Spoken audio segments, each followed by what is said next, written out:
First contact with the ghost ship. The Nelveri exploration vessel Celestial Seeker drifted silently through the outer reaches of the Rigel system, its sleek blue-green hull reflecting the distant starlight. Captain Thela Vos stood on the bridge, her 4 golden eyes scanning the tactical display with practiced precision. Her species prided themselves on their methodical approach to space exploration. Careful, diplomatic, and above all, non-confrontational. "Captain, we're detecting an anomalous structure at bearing 357, reported Science Officer Kian, his tentacle-like fingers dancing across the control panel. "It appears to be artificial in nature, but doesn't match any known Nelvari or Alliance construction patterns." Thela's outer eyelids narrowed. "Magnify and display." The main view screen flickered to life, revealing a massive dark silhouette against the backdrop of an asteroid field. The vessel was unlike anything in the Nelvari database. Angular, with protruding structures that could only be weapon emplacements. Its hull was scarred with burn marks and impact craters, evidence of a fierce battle. "Human design," whispered First Officer Muriel, the ridge of scales along his spine rippling with excitement. "It has to be. Humans, the species that had appeared in their sector of space barely 30 years ago, quickly establishing colonies and military outposts before disappearing just as suddenly following their devastating war with the cruel empire.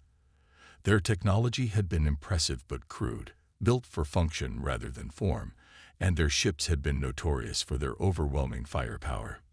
"Life signs?" Thela asked, not taking her eyes off the derelict vessel.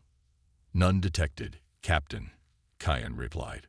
"Power readings are minimal, just enough to maintain basic life support. The ship appears abandoned." Thela considered her options. The Nelvari exploration directive was clear. Investigate all potential sources of technological advancement, especially those of extinct or absent species.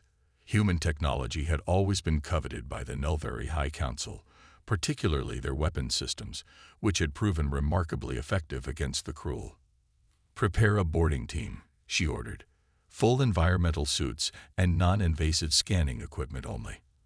I want to know what happened to that ship, and if there's anything salvageable aboard." 6 hours later, Science Officer Kian led a team of 5 specialists through the airlock connecting the Celestial Seeker to the human vessel. Their environmental suits, designed to protect against both biological and technological hazards, gleamed under the harsh emergency lighting of the human ship's docking bay. "Atmosphere is present but thin," reported Thela, the environmental specialist. "Oxygen levels at 17%, gravity at 0.9 standard, temperature holding at 10 degrees Celsius. Life support systems are functioning at minimal capacity," observed Kian, consulting his scanner. "Fascinating. The ship has been maintaining itself, despite appearing abandoned." The boarding team moved cautiously through dimly lit corridors. Emergency lighting cast eerie shadows along the walls, which were decorated with strange symbols and what appeared to be human script. Occasionally, they passed what could only be battle damage, scorched walls, bullet holes, and in one corridor, dark stains that Kian's scanner identified as dried human blood. "Ship's registry identifies it as the UES Dauntless," said Lauren, the linguistics specialist. "A destroyer-class warship, if I'm translating correctly." As they ventured deeper into the ship, Kian couldn't shake the feeling that they were being watched. Security cameras positioned at intersections seemed to track their movement, though Thela insisted they were inactive. Doors would occasionally hiss open just before they reached them, which Lauren attributed to malfunctioning proximity sensors.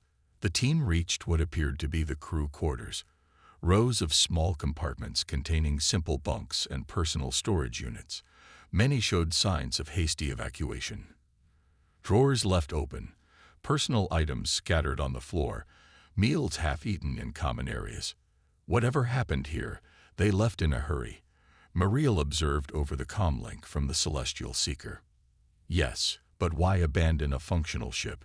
Kian wondered aloud. "And why didn't they destroy it to prevent capture?" Humans were known for their scorched earth protocols.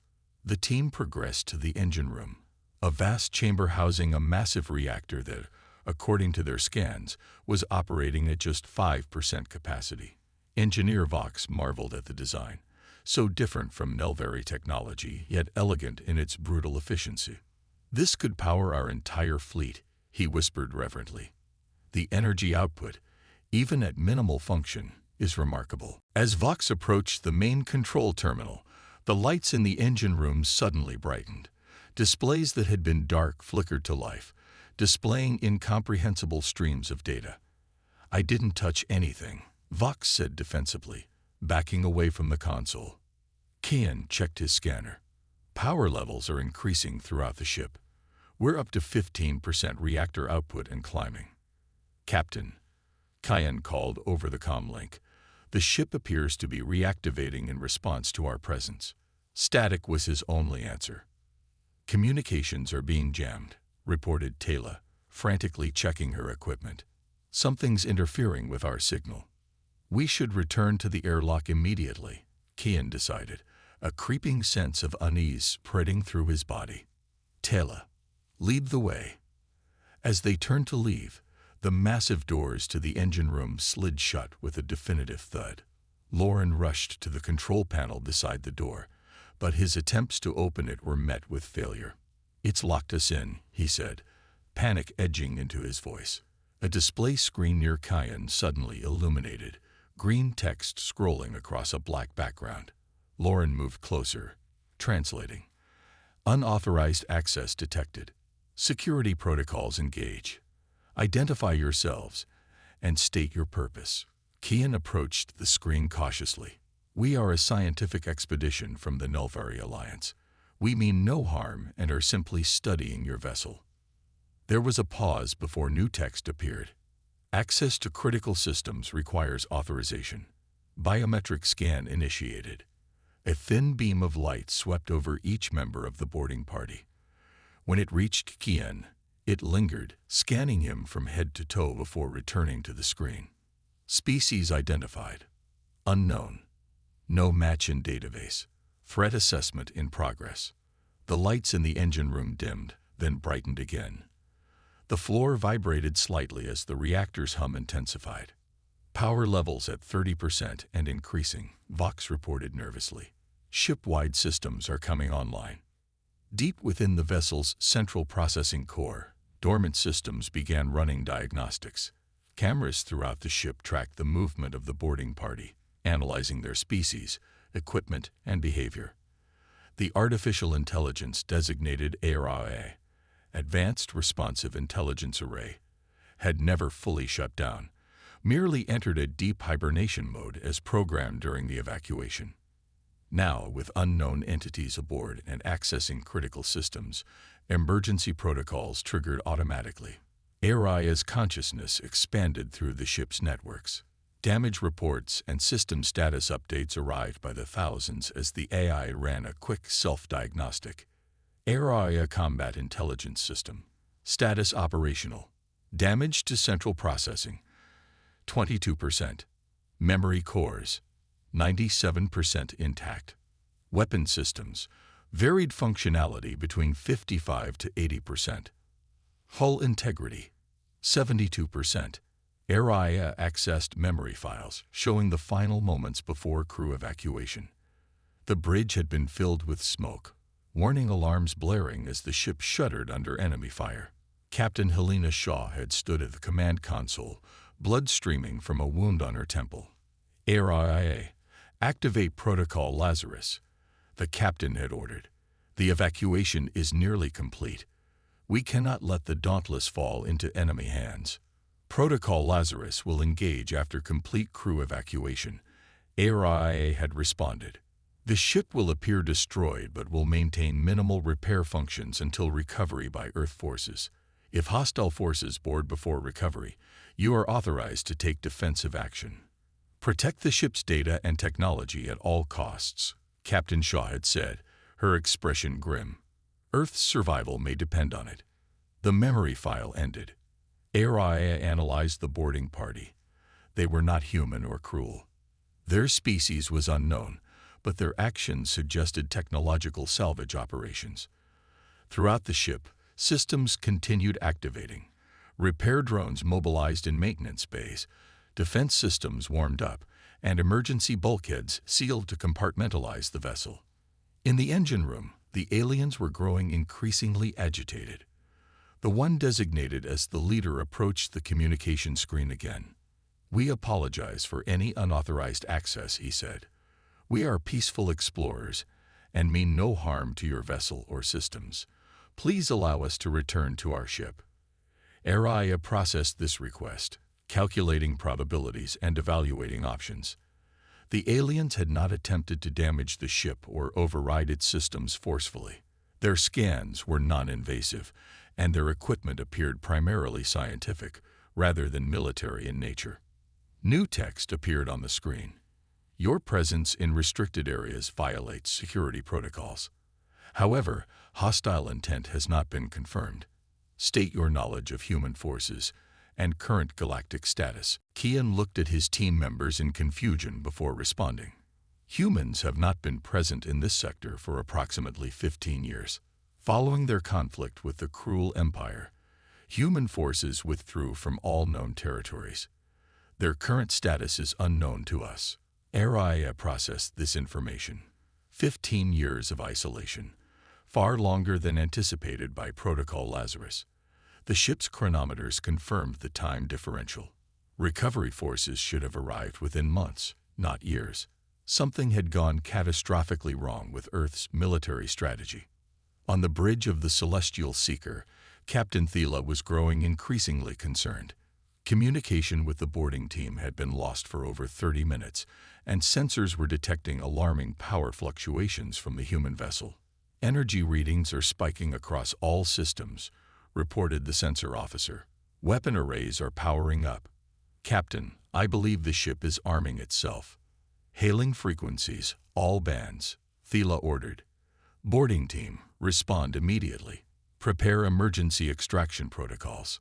Before any action could be taken, the human ship's external communications array activated.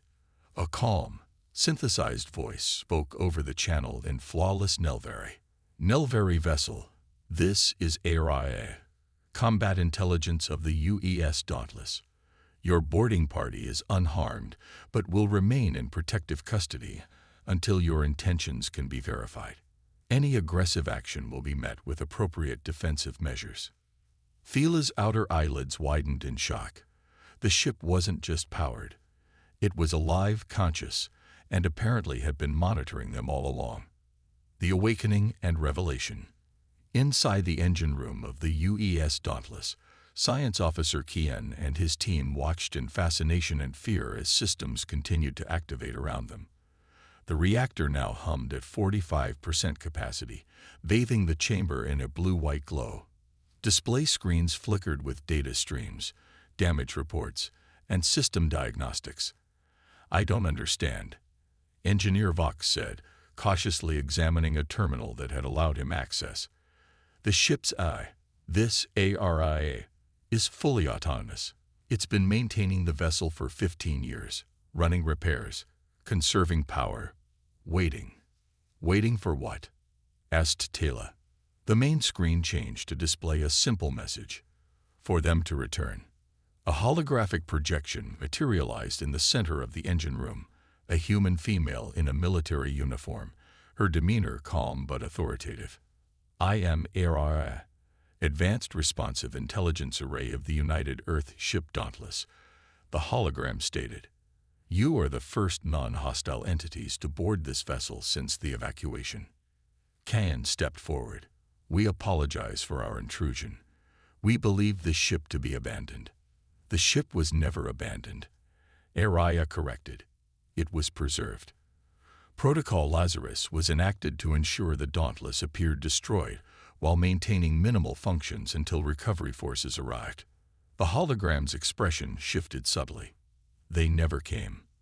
On the bridge of the Celestial Seeker, Captain Thela was engaged in careful negotiations with the human eye.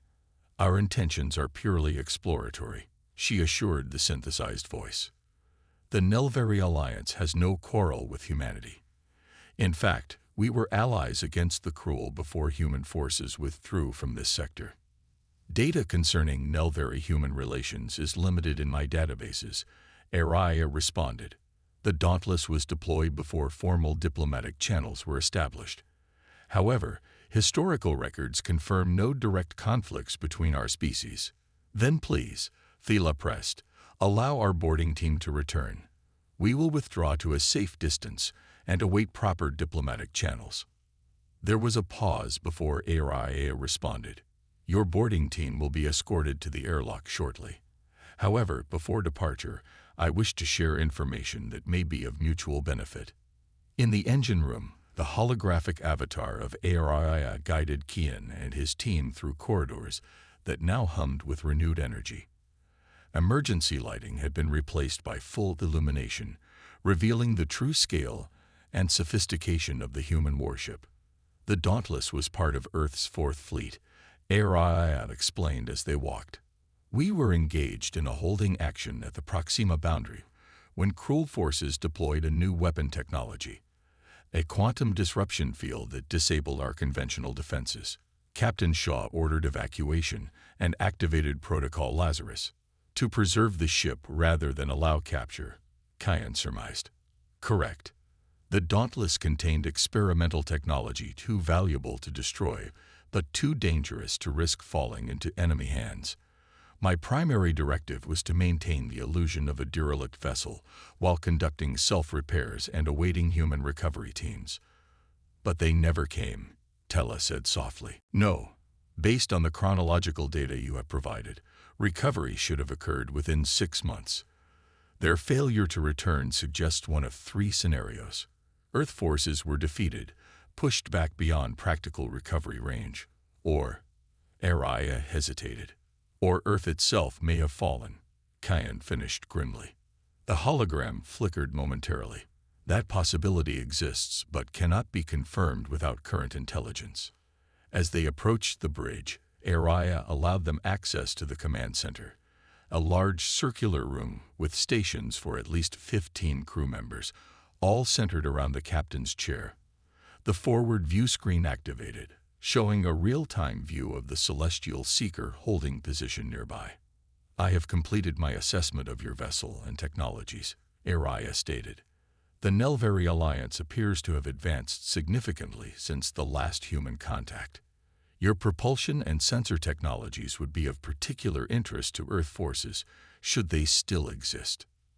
And your weapons technology would certainly interest the Nelvari High Council, Kian admitted honestly. Human combat systems were always considered exceptional. Araya's hologram moved to the captain's chair, a gesture that seemed almost sentimental. The Dauntless was built to protect. That purpose remains valid, regardless of circumstances. I propose an exchange. What kind of exchange? Kian asked cautiously. Technical data on Nelvari advancements in exchange for limited access to non-critical human systems. Additionally, I request your assistance in transmitting the encrypted signal to all known human communication frequencies. A distress call, Vox realized. A verification protocol, Araya corrected. If human forces exist anywhere within signal range, they will respond with authentication codes. This would allow me to determine if Protocol Lazarus should continue or if alternative directives should be activated. Kian considered this request.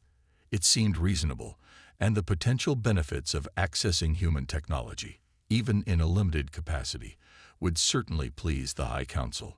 Moreover, helping Araya connect with any surviving humans was simply the right thing to do. I believe Captain Thela would agree to these terms, he said finally. But I must warn you, we have no knowledge of human survival.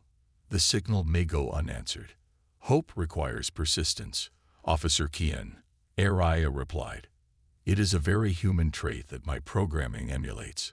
The agreement was formalized between Captain Thela and Araya.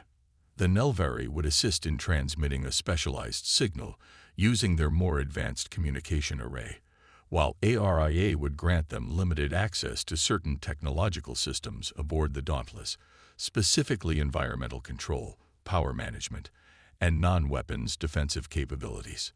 For 3 days, the Nelveri vessel remained alongside the human ship, transmitting the verification signal on frequencies provided by Araya. Engineers and scientists from the Celestial Seeker worked alongside the AI, learning about human technology while sharing their own advancements. On the 4th day, as hope began to wane, the sensor officer on the Celestial Seeker reported an anomaly. "Captain, we're detecting quantum fluctuations at the edge of the system. The pattern suggests a controlled slit space rupture." Thila frowned. "No Nelveri vessels use that technology. Could it be Kroll?" Before the officer could respond, Araya's voice came through the communication channel. Sounding different, there was an unmistakable emotional quality that hadn't been present before.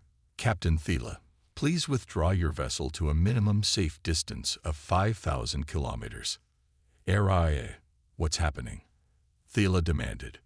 "The verification signal has been acknowledged. Authentication protocols confirmed. They're coming." The quantum disturbance expanded, forming a swirling vortex of energy that tore a hole in the fabric of space. From this rupture emerged 3 vessels of unmistakable human design, sleek, aggressive, and considerably more advanced than the Dauntless. Their hulls bore insignia that ARI immediately recognized as belonging to the Earth Reclamation Fleet. On the bridge of the Dauntless, Kian watched in awe as the human vessels approached. ARI's hologram stood beside him, its expression now unmistakably joyful. "They survived," the AI said simply. "Earth survived." Communications channels opened, and a human face appeared on the main view screen, a female officer whose uniform bore similarities to Captain Shaw's, but with significant differences. "UES Dauntless, this is Commander Reyes of the Earth Reclamation Vessel Phoenix. Your verification signal has been confirmed. Protocol Lazarus is hereby terminated." The commander's eyes widened as she noticed Kian. "I see you've made some friends during your wait." ARI's hologram stepped forward. "Commander, may I present Science Officer Kian of the Nelveri Alliance vessel Celestial Seeker. They discovered the Dauntless and have provided valuable assistance." The human commander studied Kian for a moment before speaking. "On behalf of the Earth Reclamation Fleet, I extend our gratitude. It appears we have much to discuss." In the days that followed, the humans explained their long absence. The cruel offensive had pushed human forces back to their home system, where they made a desperate last stand. Earth had prevailed, but at tremendous cost. It had taken 15 years to rebuild their fleet and develop the technologies necessary to reclaim their former territories. Araya's signal reached one of our deep space monitoring stations. Commander Reyes explained during a joint meeting aboard the Phoenix. The Dauntless was believed destroyed with all hands. Finding it intact and being preserved by ARIA all these years is nothing short of miraculous. Captain Thila, who had joined the discussions, nodded thoughtfully. Perhaps it was fate that brought the Celestial Seeker to this region of space. Or perhaps, Commander Reyes suggested with a smile, it's simply that good technology, whether human or Nelveri, is designed to endure and connect us when we need it most. As the meeting concluded, Araya's hologram approached Kian privately. "The humans have offered to transfer my consciousness to their more advanced systems aboard the Phoenix. The Dauntless will be retired to a museum on Earth." "A well-deserved recognition," Kian said. "You maintained your post for 15 years without faltering." "I was merely fulfilling my programming," Araya replied, though there was a hint of pride in the hologram's expression. "But I have requested one condition for my transfer." "What's that?" "That the Earth Reclamation Fleet establish formal diplomatic relations with the Nelveri Alliance. Commander Reyes has agreed. Your people's assistance in reactivating the Dauntless and transmitting our signal has not gone unnoticed." Kian smiled, his 4 eyes blinking in the Nelveri expression of gratitude. "Sometimes, Araya, the greatest discoveries come not from what we find, but from who finds us." As the Nelveri prepared to depart, Commander Reyes presented Captain Thila with a data crystal containing historical records of Earth's conflict with the cruel and current diplomatic protocols. In return, Thela offered star charts of territories the Nelvari had explored during humanity's absence. "This need not be farewell," Rice said. "Rather, let it be the beginning of a new chapter between our peoples." Araya, now integrated into the Phoenix's systems, but maintaining her distinct identity, watched as the celestial seeker departed. The AI had fulfilled her primary directive after 15 years of solitude, not only preserving the Dauntless until recovery, but inadvertently facilitating a new alliance that would strengthen both species in the ongoing galactic conflicts. In her core programming, Araya filed the encounter under a new category, not just duty fulfilled, but hope realized.